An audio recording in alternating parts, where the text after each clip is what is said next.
ಇನ್ನು ಅಬುಧಾಬಿಯಲ್ಲೂ ಕೂಡ ಹಾವೇರಿ ಮೂಲದ ಕುಟುಂಬ ಸಿಲುಕಿದೆ. ಹಾವೇರಿಯ ಕನ್ನವಳ್ಳಿ ಗ್ರಾಮದ ರಾಘವೇಂದ್ರ ಕುದುರಿ ಕುಟುಂಬ ಈಗ ಅಲ್ಲಿ ಸಿಲುಕಿದೆ. ಅಬುಧಾಬಿಯಲ್ಲಿ ಕ್ಷಿಪಣಿ ದಾಳಿಯಿಂದ ಆತಂಕದಲ್ಲಿದೆ ರಾಘವೇಂದ್ರ ಅವರ ಕುಟುಂಬ. ಅಬುಧಾಬಿಯಲ್ಲಿ ಹಾವೇರಿ ಮೂಲದ ಕುಟುಂಬ ರಾಘವೇಂದ್ರ ಅಂತ ಹೇಳಿ ಕನ್ನವಳ್ಳಿ ಗ್ರಾಮದ ಕುಟುಂಬ ಇದು. ರಾಘವೇಂದ್ರ ಕುಟುಂಬ ವಾಸವಿರುವಂಥ ಕೂಗಳತೆ ದೂರದಲ್ಲಿಯೇ ಕ್ಷಿಪಣಿ ದಾಳಿ ಆಗಿದೆ.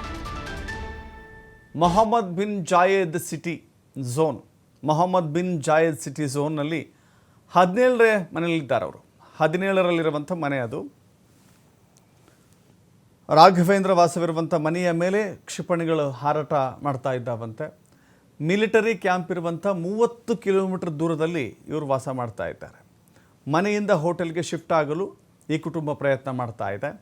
ಈಗಾಗಲೇ ಮನೆಯನ್ನು ಕೂಡ ಖಾಲಿ ಮಾಡಿದ್ದಾರಂತೆ ರಾಘವೇಂದ್ರ. ಅಬುಧಾಬಿಯಲ್ಲಿ ಇಂಜಿನಿಯರ್ ಆಗಿದ್ದಾರೆ ರಾಘವೇಂದ್ರ ಕುದುರಿ. ಪತ್ನಿ ಮತ್ತು 2 ಮಕ್ಕಳ ಜೊತೆ ಅಬುಧಾಬಿಯಲ್ಲಿ ರಾಘವೇಂದ್ರ ವಾಸ ಮಾಡ್ತಾ ಇದ್ದಾರೆ. ನೋಡಿ, ಅನೇಕ ದೇಶಗಳಲ್ಲಿ ಭಾರತೀಯರಿದ್ದಾರೆ, ಕರ್ನಾಟಕದವರಿದ್ದಾರೆ. ಬೇರೆ ಬೇರೆ ವೃತ್ತಿಯ ಕಾರಣಕ್ಕಾಗಿ, ವ್ಯವಹಾರದ ಕಾರಣಕ್ಕಾಗಿ, ಶಿಕ್ಷಣದ ಕಾರಣಕ್ಕಾಗಿ, ಹೀಗೆ ಅನೇಕ ಕಾರಣಗಳಿಂದಾಗಿ ಬೇರೆ ಬೇರೆ ದೇಶಗಳಿಗೆ ಭಾರತೀಯರು ಕೂಡ ಹೋಗಬೇಕಾಗತ್ತೆ. ಅದೇ ರೀತಿ ವೃತ್ತಿಯ ಕಾರಣಕ್ಕಾಗಿಯೇ ರಾಘವೇಂದ್ರ ಕುದುರಿ ಹೋಗಿದ್ದರು, ಅಲ್ಲೇ ವಾಸವಿದ್ದಾರೆ. ಪತ್ನಿ ಹಾಗೂ 2 ಮಕ್ಕಳ ಜೊತೆ ವಾಸವಿರುವಂಥ ರಾಘವೇಂದ್ರ ಸೇನಾ ನೆಲೆಯಿಂದ 30 ಕಿಲೋಮೀಟರ್ ದೂರ ಇದ್ದಾರೆ. ನೋಡಿ, ಸೇನಾ ನೆಲೆಗಳನ್ನೇ ಟಾರ್ಗೆಟ್ ಮಾಡಿ ದಾಳಿ ಆಗ್ತಾ ಇದೆಯಲ್ಲ, ಸೇನಾ ನೆಲೆಗಳಿಂದ 30 ಕಿಲೋಮೀಟರ್ ಮಾತ್ರ ದೂರ ಇದ್ದಾರೆ. ಯಾವಾಗ ಏನು ಬೇಕಾದರೂ ಸಂಭವಿಸಬಹುದು ಅನ್ನುವ ಆತಂಕದಲ್ಲಿಯೇ ರಾಘವೇಂದ್ರ ಇದ್ದಾರೆ. ಅವರ ಕುಟುಂಬ ಕೂಡ ಹಾಗೆ ನೋಡ್ತಾ ಇದ್ದಾರೆ. ಹೀಗಾಗಿ ಸುರಕ್ಷಿತ ಸ್ಥಳಕ್ಕೆ ಶಿಫ್ಟ್ ಆಗಲಿಕ್ಕೆ ಪ್ರಯತ್ನವನ್ನು ಮಾಡ್ತಾ ಇದ್ದಾರಂತೆ. ಹೋಟೆಲ್ಗೆ ಶಿಫ್ಟ್ ಆದರೆ ನಾನು ಸೇಫಾಗಿರಬಹುದು ಅಂತ ಅಂದುಕೊಂಡು ಮನೆಯನ್ನು ಖಾಲಿ ಮಾಡಿ, ಮನೆಯನ್ನು ತೊರೆದು ಈಗ ಹೋಟೆಲ್ಗೆ ಶಿಫ್ಟ್ ಆಗ್ತಾ ಇದ್ದಾರಂತೆ ರಾಘವೇಂದ್ರ. ಈತ ಆ ಯುದ್ಧದ ಸನ್ನಿವೇಶವನ್ನು ನೋಡಿ, ಯುದ್ಧ ಪೀಡಿತ ಪ್ರದೇಶದಲ್ಲಿ ಆಗುತ್ತಿರುವಂಥ ಬೆಳವಣಿಗೆಗಳು ಮತ್ತು ಘಟನೆಗಳನ್ನು ನೋಡಿ ಹಾವೇರಿಯಲ್ಲಿರುವಂಥ ಅವರ ಕುಟುಂಬ, ರಾಘವೇಂದ್ರ ಅವರ ಕುಟುಂಬ ಸಹಜವಾಗಿ ಆತಂಕಕ್ಕೊಳಗಾಗಿದೆ. ಬಟ್ ಭಾರತ ತನ್ನೆಲ್ಲ ಪ್ರಯತ್ನವನ್ನು ಮುಂದುವರೆಸಿದೆ. ಭಾರತೀಯರು ಎಲ್ಲೆಲ್ಲಿದ್ದಾರೋ ಅಂಥವರನ್ನು ಐಡೆಂಟಿಫೈ ಮಾಡಿ ಸುರಕ್ಷಿತ ಸ್ಥಳಗಳಿಗೆ ಕರೆದುಕೊಂಡು ಹೋಗುವಂಥ ಪ್ರಯತ್ನ, ಜೊತೆಗೆ ಯುದ್ಧ ಕಡಿಮೆಯಾದ ನಂತರದಲ್ಲಿ ಅವರನ್ನು ಪುನಃ ದೇಶಕ್ಕೆ ಕರೆಸಿಕೊಳ್ಳುವಂಥ ಪ್ರಯತ್ನವನ್ನು ಸರ್ಕಾರಗಳು ಮಾಡ್ತಾ ಇದ್ದಾವೆ. ಮತ್ತಷ್ಟು ಮಾಹಿತಿ ನಮ್ಮ ಪ್ರತಿನಿಧಿ ಯಲ್ಲಪ್ಪ ನೀಡ್ತಾರೆ. ಯಲ್ಲಪ್ಪ, ಈಗ ಆತಂಕ ಸಹಜ, ಈಗ ಅವರು ಶಿಫ್ಟ್ ಆಗಿದ್ದಾರೋ ಇಲ್ವೋ, ಜೊತೆಗೆ ಎಂಬಸಿ ಜೊತೆ ಸಂಪರ್ಕ ಇದ್ದಾರಲ್ಲ, ಅವ್ರ ಕುಟುಂಬ ಏನು ಹೇಳುತ್ತೆ? ಲೇಟೆಸ್ಟ್ ಮಾಹಿತಿ ಏನಿದೆ?